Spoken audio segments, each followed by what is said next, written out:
Love, life, and lessons from the past. Only at Dear Mags FM with DJ Chin. Dear Mags FM. Itago niyo na lang ako sa pangalang Mrs. CCL. Pakikip na lang po, confidential ang Facebook account ko. Ang kwentong ito ay nangyari 5 years ago.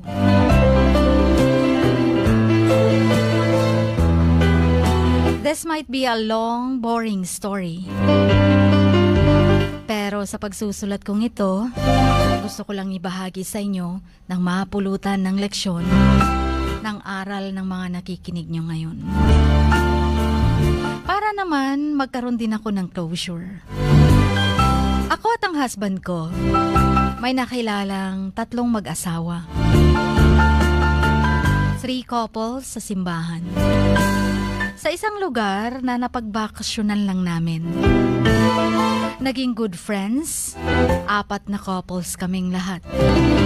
Laging magkasama sa food trip at saan-saang bakasyon. 2 of the men were brothers and the other guy was one of the brothers' best friend.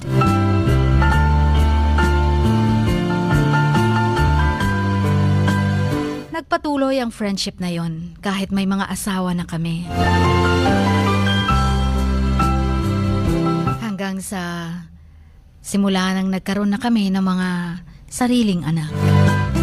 Yung isang couple, yung mag-asawang, tago na lang natin sa pangalang Mr. and Mrs. DC.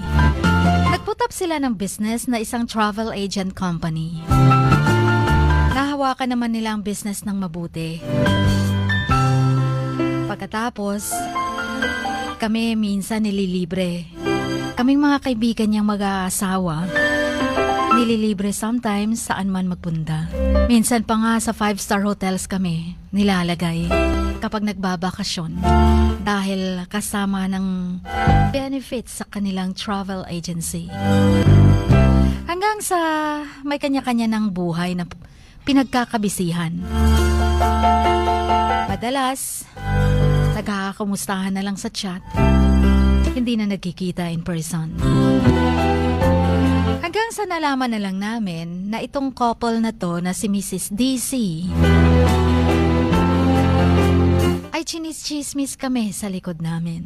Marami daw sinasabi tungkol sa amin. Kaya huminto na kami na makipag-communicate sa kanila. Nag-focus na lang kami sa sarili naming pamilya. Lumipas ang 2 taon. Marami nang nagbago. Marami nang nangyari, lumaki ng mga anak namin.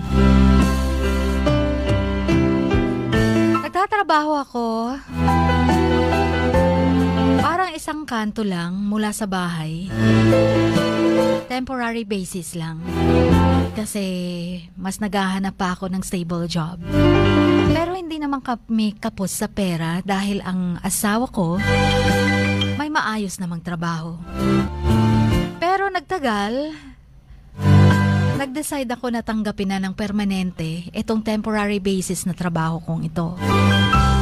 So in the meantime, nakikita pa rin namin itong si Mrs. DC or Mr. and Mrs. DC sa mga parties. Kasi naman, mga kaibigan niya, kaibigan na rin namin. So hanggang sa naging civil lang, ewan ko kung plastikan sa side nila. Hanggang sa inimbitahan na nila kami na pumunta sa bahay nila dahil may gathering daw sila.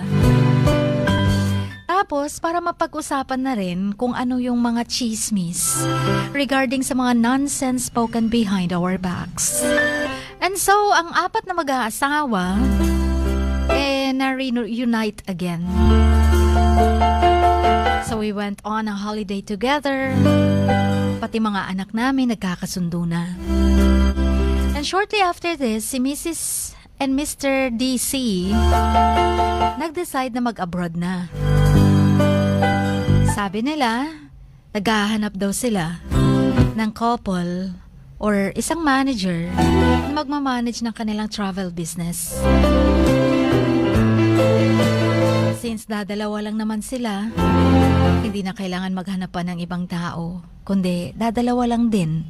At kami ang sinasabi niya na pwedeng mag-handle nun. So in-approach ako. Sinabi ko, happy ako kung saan na ako nag-work ngayon. Pero napakahirap naman i-refuse ang kanilang offer. I was offered 20% shares in the company if the company did well within a year of them na nasa abroad na. Sabi nila I would earn double kesa sa kinikita ko. Kaya advantage daw sa amin. So kami na lang daw mag-take over. Lalakihan daw nila ang shares the moment na magiging maayos ang takbo ng company. Hindi naman kalakihan. Isang maliit lang naman na stall na travel agency.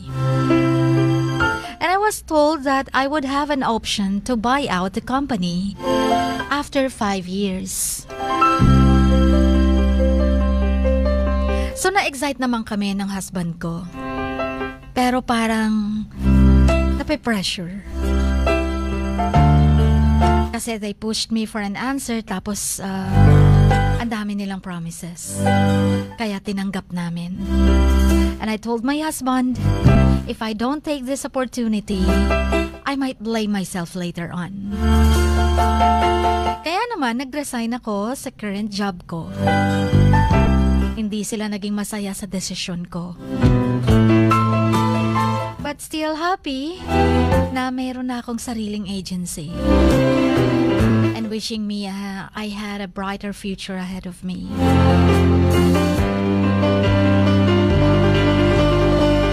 Pero patapos ang few weeks, nalaman kong pregnant ako. Well, this was a total surprise for us. Bilang pangalawang anak. Diniscuss ko ito kay Mr. and Mrs. DC. And they were happy for us. Sabi nila, hindi daw problema yon. So nagsuggest ako na mag-hire na lang sila ng someone else para may backup. Especially kapag manganganak na ako. Kaya in-approach nila ang sister ng Mrs. ni D. Or sister-in-law ni D. Nakasakasama ko sa trabaho. Pumayag naman ito. Kilala ko naman siya. So, was quite happy with the situation. On my first day sa office, yung sister-in-law ni Miss D or Mrs. D, nandun ang son-in-law ng parents ni Miss D. Pati na ang sister pa ng sister-in-law. Ako yung manager. Kaya parang napaatras ako nang nalaman ko na pati naman pala sila i-hire din. So okay na lang na pag-usapan din. Sabi ko, everything will be fine. Pero marami akong napapansin paunti-unti. Habang tumatagal, marami akong nakikitang hindi yata kaaya-aya. Ako bilang manager, ako ang gumagawa ng mga junior jobs. Yung sis-in-law ko or sis-in-law ni Mrs. D were given, pati sister niya, all the bigger responsibilities.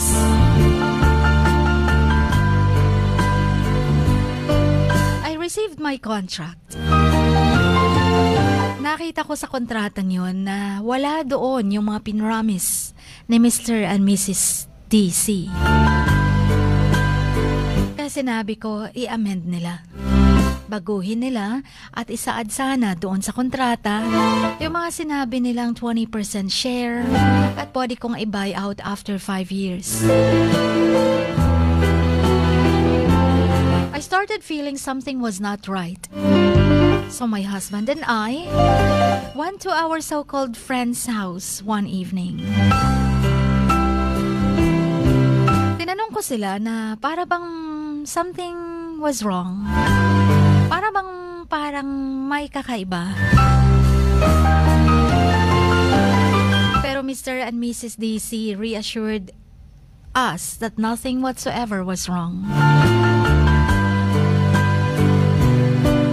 Sabi ko, I was committed to do business at nire-respeto ko kung anong pagkakaibigan namin. Pero sana re-respetuhin din nila kung ano ang napag-usapan namin. Yun lang ang sinabi ko. And I only want the best for the business. Umalis kami ng asawa ko na feeling a little weird. Pagka third week, nakita ko na naman at na-receive ko ang amended contract ko noon. It still had nothing of what we discussed. But in the meantime, may binago sila. From a permanent contract to a temporary contract on a weekly basis. Hindi ko na maintindihan. Buntis ako that time, kaya nasistress ako. Parang nakakainis na sila.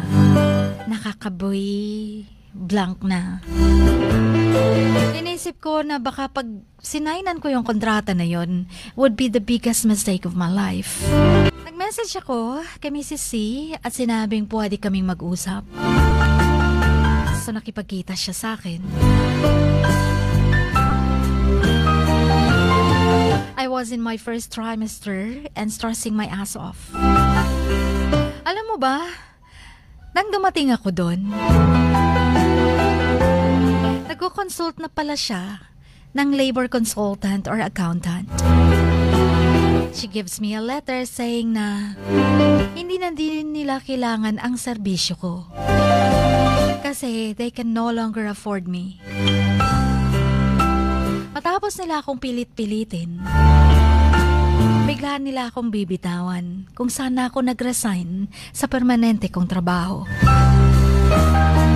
Sabi ko, no one is going to employ me na at the end of the year dahil buntis ako. I felt betrayed by someone that I considered a close friend. At yung walang kwenta niyang husband, ni hindi mo lang nagpakita sa akin. I sit there and I feel like bursting into tears. Sobra akong desperada. Ibinuhos ko halos ang buhay ko doon sa business na yun. Kung saan settled na lahat, doon pa mawawala sa akin. Ang masaklap pa, ako pa nagkumbinsi sa husband ko na tanggapin yun. Tinanong ko sila what the real reason is. Alam mo ba kung anong sinabi ni Mrs. D? Natatakot daw sila na I will take over their business. What the... Nakakainis lang isipin. Matapos nilang pangakuan ako ng kung ano-ano, natatakot na agawin ng business, sila nga yung nagsabi na pwede kong i-buy out after 5 years kapag okay ang takbo ng operasyon. Yun bang nakakainis lang dahil yung kung tutuusin, nung nag-take over sila sa business travel agency na yun, marami silang kinopya mula sa previous employer. Lahat-lahat. Na supposed to be ay hindi nila dapat ginawa dahil nakakontrata. Pati mga kliyente nila, may mga anomalya na. Nagkaroon ng agawan, nagkaroon ng salutan. So So I guess it would be natural for them to assume that everyone was as low and dishonest as they were. I walk out there feeling hurt, angry, and betrayed. This was the most unexpected betrayal that I have ever come across. In short, nawalan ako ng trabaho. Pero tinawagan ko ulit yung ex-supervisor ko at sinabi ko kung anong nangyari. Ang sabi ko kung may opportunity pa na open para sa isang katulad kong buntis, baka pwede pa. Luckily, I was reinstated at my old company. Not in my old position as I trained someone to take over from me. And also not a permanent job dahil buntis nga ako. Pero nawala ang mga benefits ko. Pero ginawa nila ako ng trabaho para lang magkatrabaho ko. Alam mo niyo ba kung ano ang natutunan ko from this experience?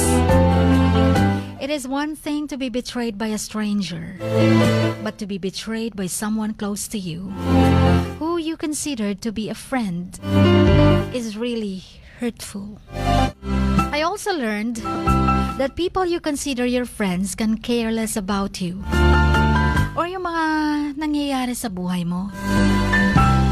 But people you consider to only be your colleagues but not necessarily your friends can actually care more. Napatawad ko na sila, Chin. I don't wish anything bad to happen to them. Pero nalaman ko na lang, bumili pala sila ng isang parang ghost or fake company doon sa abroad. Without their knowledge, ang nabili pala nila ay isang fraud. Binenta ng dating employer na wala ang kanilang kapital na ininvest at bumalik sa Pinas after learning of the scam. Back to zero sila. Sinubukan nilang muli pero nag-fail pa din. At ngayon nangungupahan sa isang apartment. Hindi ko naman sinasabing karma na yun sa kanila.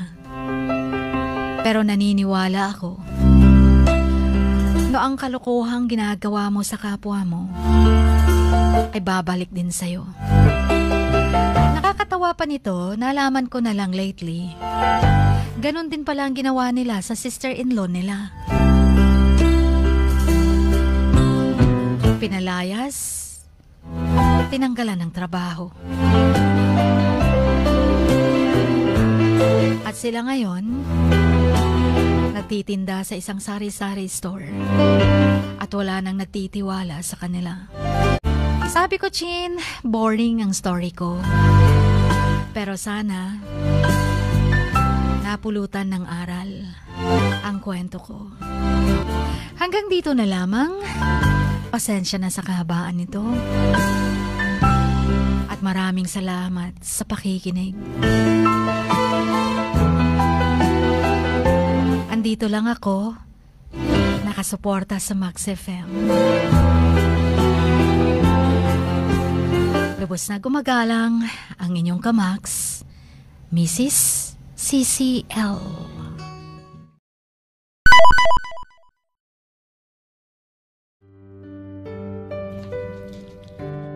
Sa bawat pagluha mo, may nakatagong kwento. Sa bawat ngiti mo, may gustong sabihin ang puso mo. At sa likod ng iyong halakak at maging sa pagkabiko mo, may mensaheng nakabalot sa iyong pagkatao. At ang tanging nais mo lamang ay mapakinggan ang mga ito ng buong mundo.